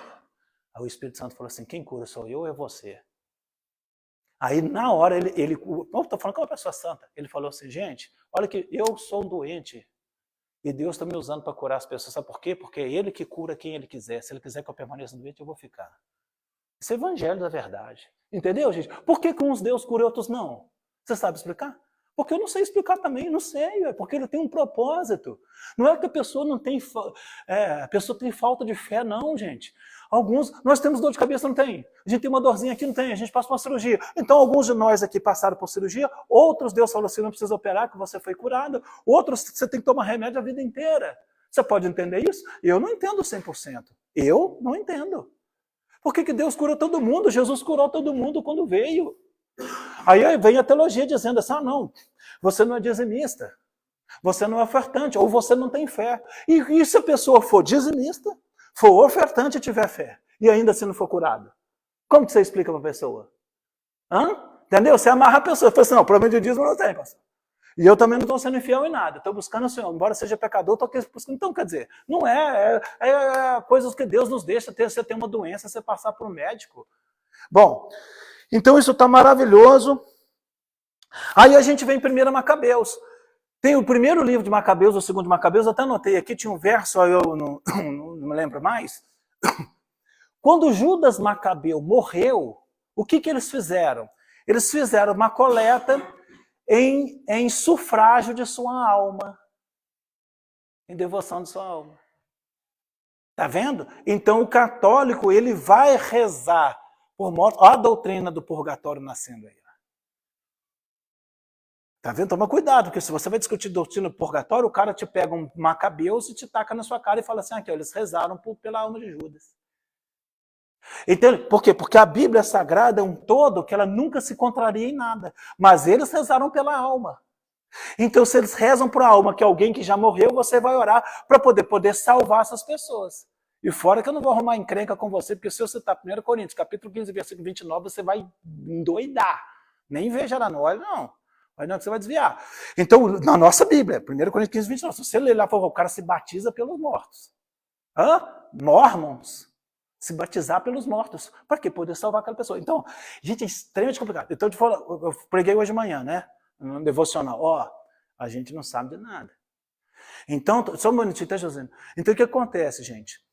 Seja muito cauteloso. E a regra é a seguinte, foi até a questão, até a Tatiana estava, vai saber o que eu vou falar. O Doce fazer a visita lá com a Tatiana lá, e o Doce estava me contando como é que foi. Então o próprio Espírito Santo queria falar lá com a senhora.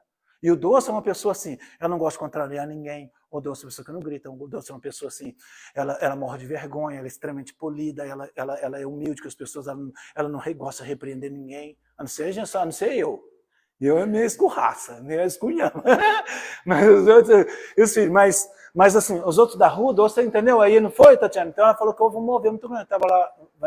Estava lá visitando com a Tatiana, né, Tatiana, num certo lugar, não falar nomes, né?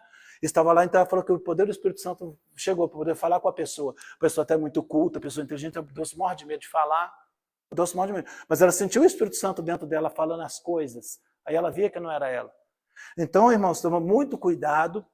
Então, realmente, a doutrina de que você reza por mortos não é correta. Não é correta. Por quê? Por causa do Hebreus 9:27. O homem está ordenado a morrer em uma só vez, depois disso o juízo. Então não tem como você interceder por quem morreu. Tá? Por quê? Porque ele já decidiu sua vida. José, pode falar pra gente? É a doutrina do católico que você está falando, né? A palavra de Deus fala que nós vamos cuidar de nossa alma ao fiel Criador através das nossas ações. É assim? Na primeira epístola de Pedro. Então, aí... É a marca que não tem, a gente tem que encomendar em vida. Encomendar em vida. Nossas atitudes. A encomenda agora. Entendeu? Então são textos... A cada um a própria vida. Entendeu o que ela está falando? Entendeu? Não, às vezes é inteligente demais. Então você está vendo. Quer dizer, que tem uma situação, então Deus falando assim, olha, cara, você quer fazer a coisa? É agora. Gente, esse negócio de pós-mortem, alguém já foi lá e voltou? Entende o que eu estou falando? A gente entendeu o que eu estou falando? Pode falar, Igor. Sim, claro. Esses livros, os capítulos dos apóstolos, eles foram acrescentados na Bíblia depois da Reforma? Então, não, eles não foram, eles foram ratificados na Contra-Reforma, na Reforma de Trento. O que é o Concílio de Trento? O Concílio de Trento é a anti-reforma. Nós temos a Reforma Protestante, certo? Aí a Igreja Católica se reúne e faz uma coisa chamada Concílio de Trento. No Concílio de Trento, eles falam assim, esses livros são catônicos. Nós aceitamos esses livros. Foi onde a Igreja Católica passou a aceitar esses livros e falar assim, não, eles vai ficar aqui, onde eles bateram o pé. Mas já estava antes, porque eles foram traduzidos por Jerônimo, no ano 200. A Reforma Protestante no ano 1500, olha só. Você viu quantos anos passou? Isso, então a Reforma Protestante falou assim, não, esses livros não podem estar. É muito bacana isso. Gente, olha só, gasta seu tempo estudando a Reforma Protestante. Por quê? Porque a gente vai vendo o desvio da igreja. Esse é o meu medo, a nossa igreja aqui. Ué. Entendeu? De repente a gente começa a fazer coisas, ou proibir coisas, ou deixar coisas que não é bíblico. A gente tem que ser muito firme. Ser fiel, sabe? Não acho que a gente deve ser rígido demais, ser pessoa ignorante, começar a queimar as pessoas. Não, assim não. Mas assim, a gente tem que tomar cuidado, porque senão a gente desvia, igual esse povo aqui. Gente, eu preciso falar umas coisas aqui ainda. Então, tem o 2 Macabeus. A gente ainda tem outros escritos, a gente tem os livros de Enoque, a gente tem a Assunção de Moisés, a Ascensão de Isaías, o livro dos Jubileus, os Salmos de Salomão, o Testamento dos 12 Patriarcas, os Oráculos Filibinos, aí depois vem a Septuaginta. Depois vem assim, eu estou citando tudo que veio, mas a Septuaginta nossa. A Septuaginta é do período do Ptolomeu Filadelfo, tá? 285 e 247. Tá? Então, só para você saber. Gente, então o que acontece? O Império Grego começa a dominar, então nós temos a escrita. Nós temos lá na língua que fala a Palestina, é o aramaico. O que é o aramaico? É o hebraico misturado que vai misturar lá na Babilônia. Então agora... Tá? Aí vai começar umas outras coisas, que são as versões orais, que são os Targums, o Talmud. Aí, nesse momento, vai nascer a grande sinagoga, que são 120 membros. O que acontece, gente? Lá no ano 3º a.C., terceiro século, 300 anos antes de Jesus, nós vamos ter uma coisa chamada Sinédrio. É esse Sinédrio que vai condenar Jesus. Então, o Sinédrio vai começar o quê? Lembra que eu falei a grande sinagoga, 120 pessoas. E no Sinédrio nós temos 70 homens. Então, lembra que Paulo era membro do Sinédrio?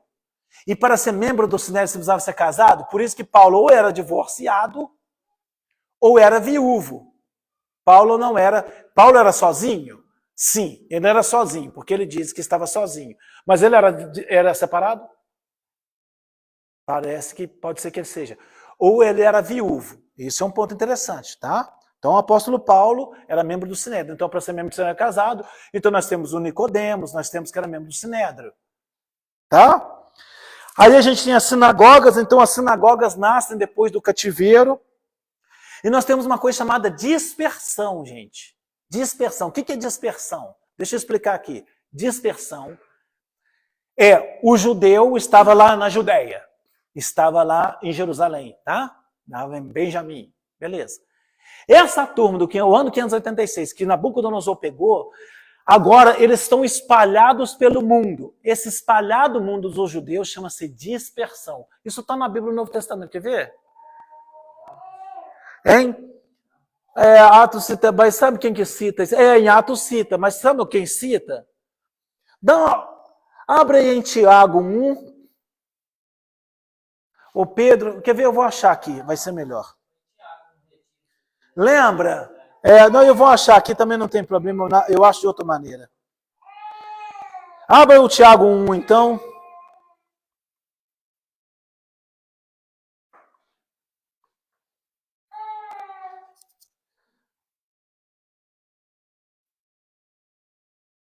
Em Atos é o Pentecostes, né? Todo mundo se... Mas tem essa palavra na Escritura, sabe? Mas você não encontra em qualquer Bíblia, não. Interessante em qualquer versão que você acha, não. Aqui eu não tenha encontrado.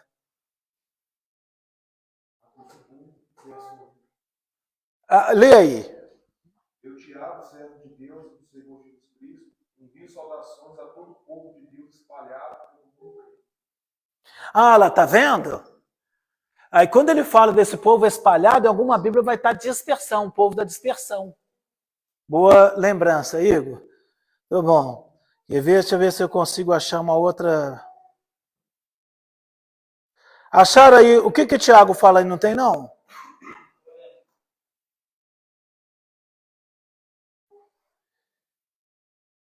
Achei, é isso mesmo. Alguém abra aí. Primeiro, eu preciso de alguém em João 7,35. Temos um voluntário, João 7,35. Ninguém, gente? Hein? Tá, Emanuel, João 7,35. Eu preciso de um Tiago 1,1. Tá. E preciso de 1 Pedro 1,1. 1 de Pedro 1,1. Vou ler aqui. Quem vai ler João 7,35? Emanuel, pode ler, fazendo favor. Disseram, pois, os judeus uns aos outros, para onde irá ele? E não o acharemos.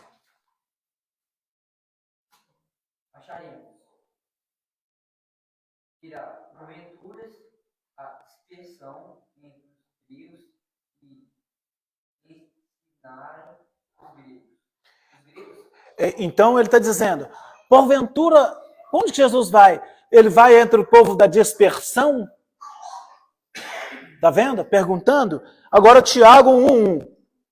Tiago, servo de Deus e do Senhor Jesus Cristo, as duas tribos dispersas entre as nações. Isso, está vendo? As 12 tribos dispersas, que é esse povo, que é o povo da dispersão. E 1 de Pedro 1,1. Pedro, apóstolo de Jesus Cristo, aos eleitos que são forasteiros da dispersão no Ponto, Galácia, Capadócia, Ásia e Bitínia. O que acontece, gente? Esse povo, uns deles quiseram morar nessas regiões. E assim o povo judeu está espalhado. E aí eles vão voltar só em 1947, que vai surgir a nação judaica de novo. Imagina quantos anos gastando. Bom, gente, e preste bastante atenção aqui, que essa parte é importante, eu não consigo deixá-la de fora. O que aconteceu? Qual língua que o pessoal está falando? Grego.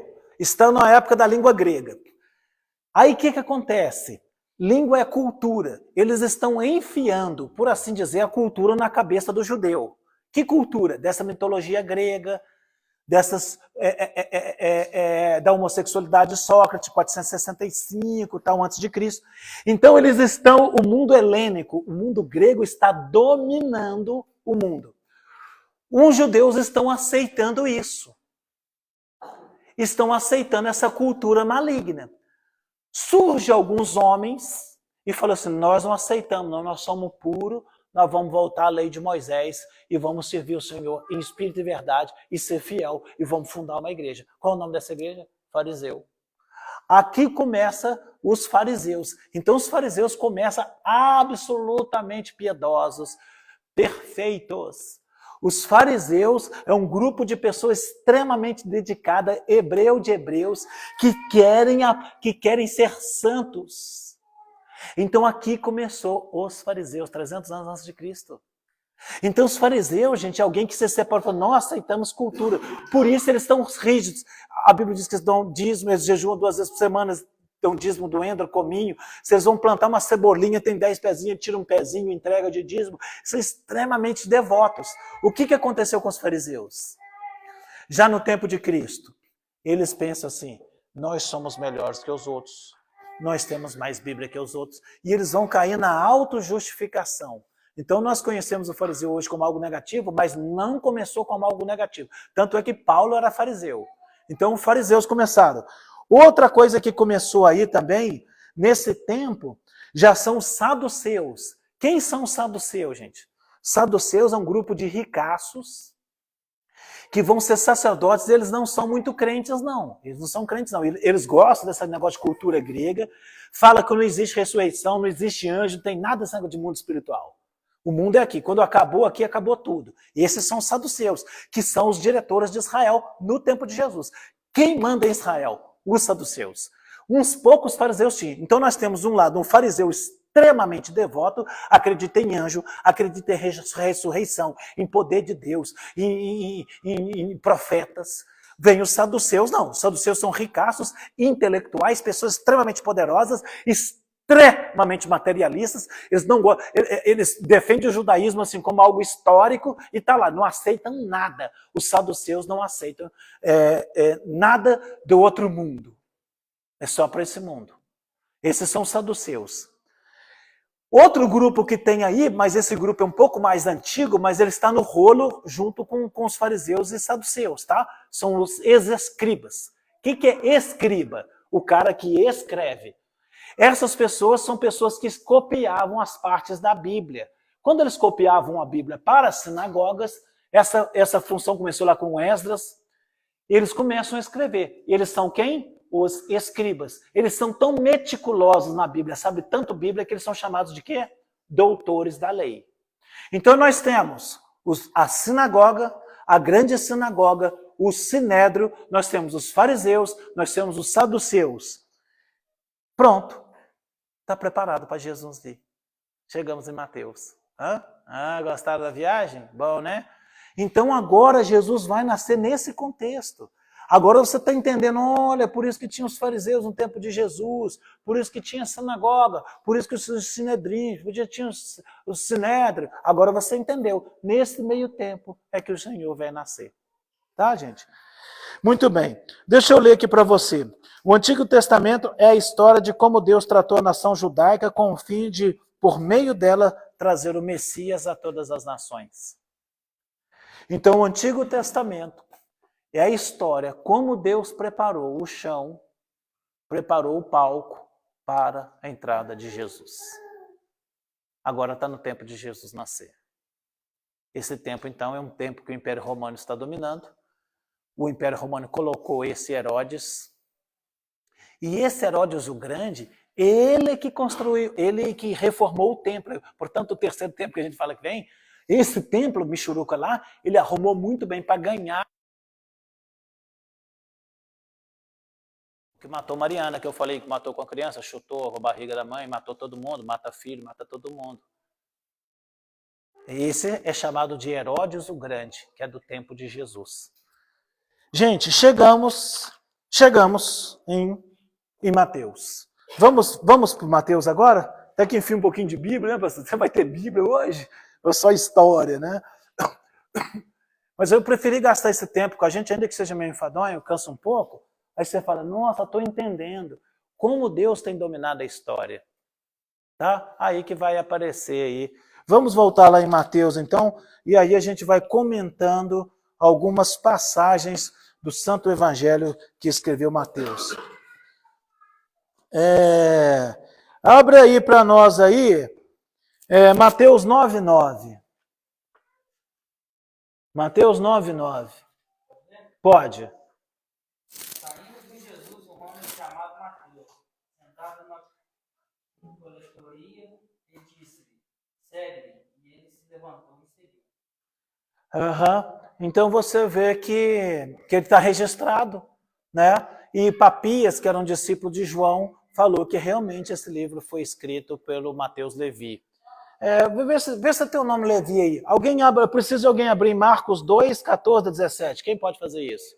Pode, então vai ler Marcos 2, 14 a 17. Eu preciso de alguém em Lucas 5, 27 a 32. Minha mãe. Na hora que encontrar, diga encontrei e a gente vai... Isso, estou esperando minha mãe encontrar.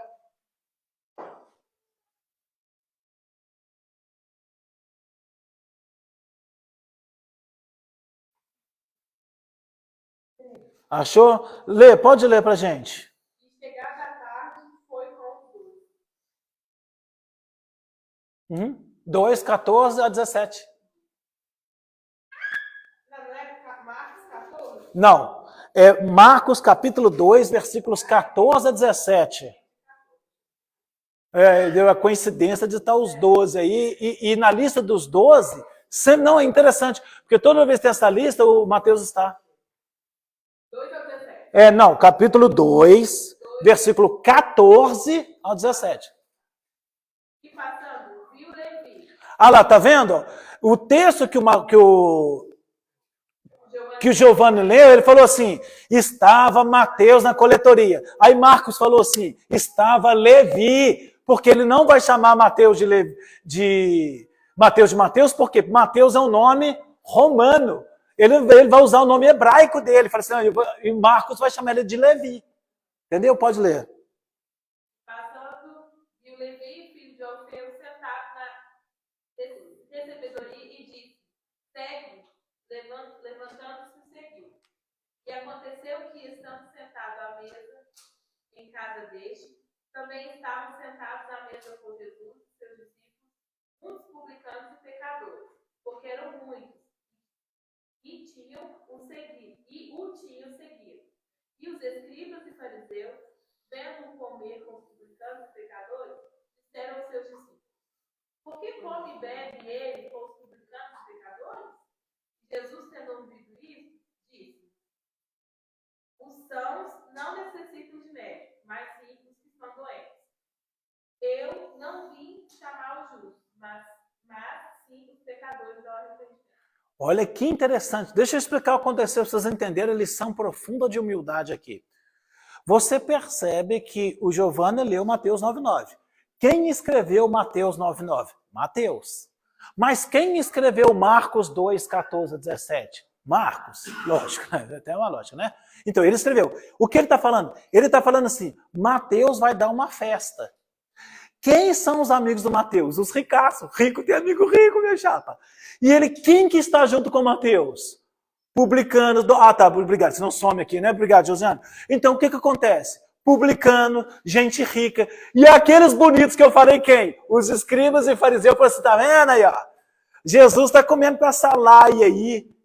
Ele não pode comer com essa laia, essa turma tudo é pecador. E eles não estão aceitando. Olha que lição profunda. O Mateus não vai contar isso de si, porque Mateus ele vai dar a sua riqueza, vai dar um banquete para Jesus. E ele vai abandonar isso. Mateus é profundamente humilde. Gente, o livro mais amado da história, da Bíblia inteira, é o livro de Mateus, está no meio do Hades. O Hades fala assim que ele mais gosta de Mateus. E eu gosto mais de João. E aí, o livro de Mateus, que você está lendo, é o livro mais lido no mundo inteiro. A Bíblia é o livro mais lido. Dentro da Bíblia você tem o Mateus, e dentro de Mateus você tem 11:28, que é o texto mais lido no mundo, que você sabe de cor. Né? Vinde a mim, todos que estáis cansados e oprimidos, eu vos aliviarei. Esse é o texto mais amado no mundo. Pode falar, ler.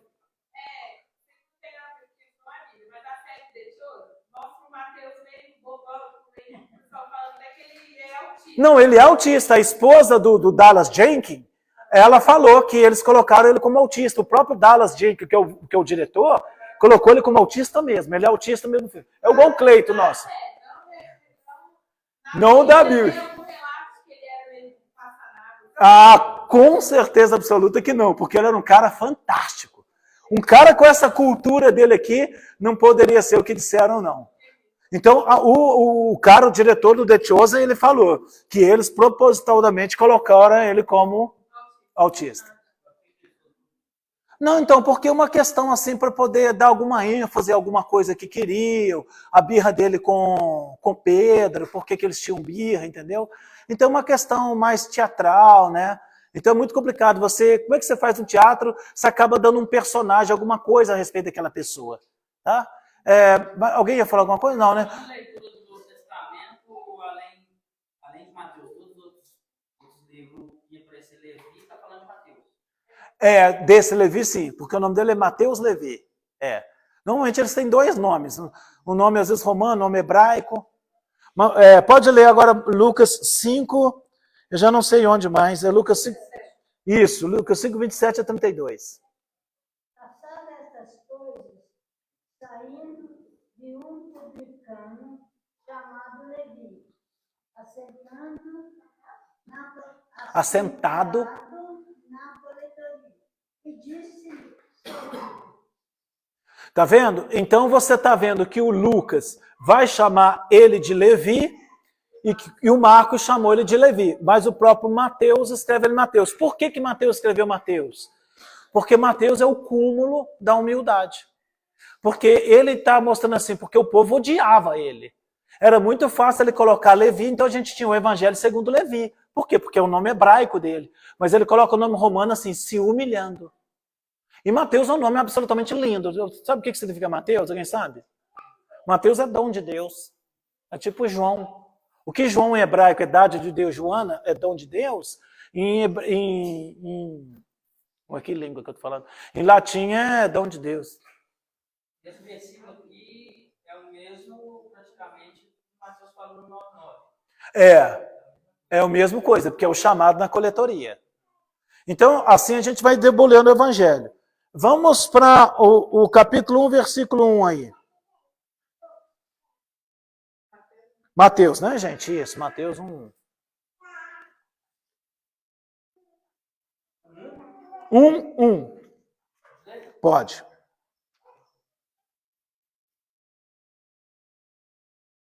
Livro de genealogia de Jesus Cristo, Davi e Abraão. Isso. Então, quando diz a palavra livro, ele quer dizer registro. Lá no cartório não tem uns livrões grossos? O que o Evangelho de Mateus é? Um livro grosso desse. Aquele livro lá que não tem lá no cartório, um livrão? Então, o que Mateus é? Esse livro. Oi? Tá bom, gente? Então, isso aí eu acho que é maravilhoso.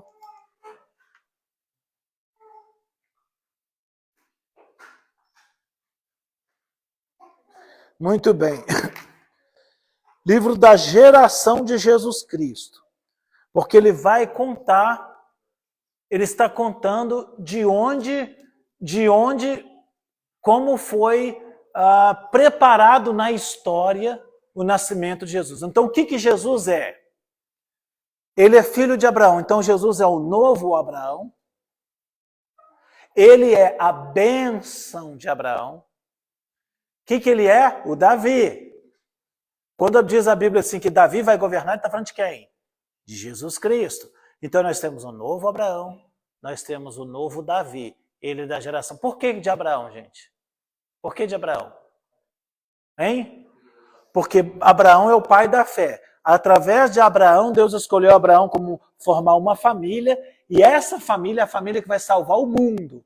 Então Jesus é o prometido filho de Abraão. Depois ele vai fazer a mesma promessa e falar assim, olha Davi, em você Deus escolheu para que a sua geração, vai ser a sua lâmpada, é que vai ser acesa no mundo. O seu descendente, o seu renovo, o seu broto, a sua raiz vem a expressão raiz e geração de Davi. Por isso Jesus é chamado de raiz e geração de Davi.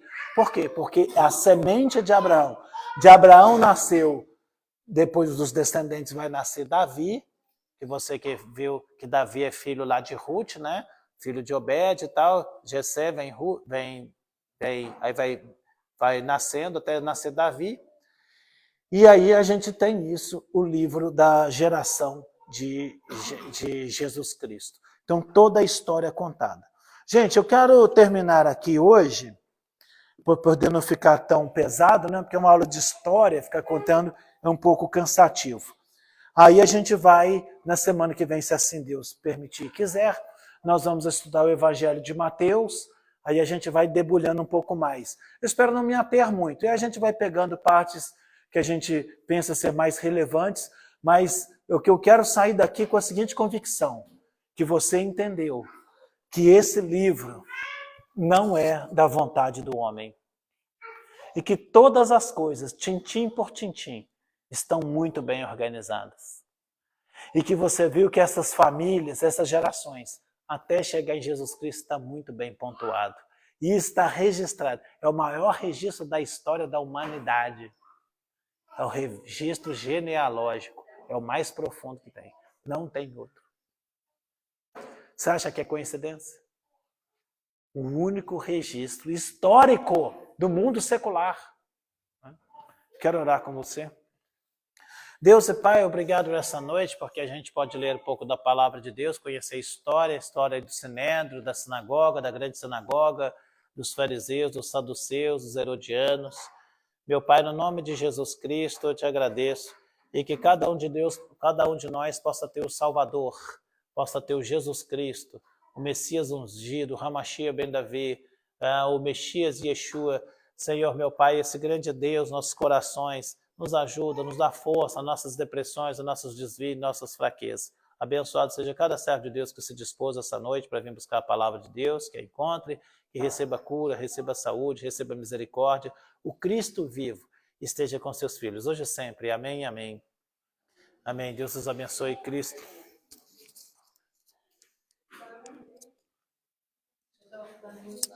Oi? Muito obrigado. Me avisa que eu beber. O Cleiton me xinga, eu falei assim, não, você some. Ô, Fabrícia, você tem 5 minutinhos?